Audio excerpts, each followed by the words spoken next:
আসসালামু আলাইকুম। আমি প্রত্যেক প্রবাসীর উদ্দেশ্যে বলতেছি, আপনারা আমার এই ভিডিওটি শেয়ার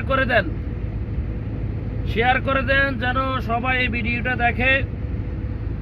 আর আপনারাও প্রতিবাদ করেন সবাই।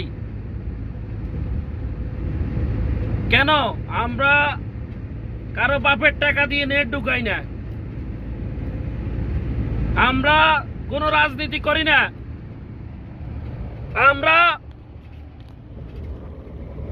আপনারা অমুক রাজনীতি করেন, আমরা কোনো রাজনীতি করি না। আমরা একটা রাজনীতি করি, সেটা হলো পেটের রাজনীতি করি। আমরা যদি কাজ করি, মাসের 30 দিন আমাদের কাজ করতে হয়।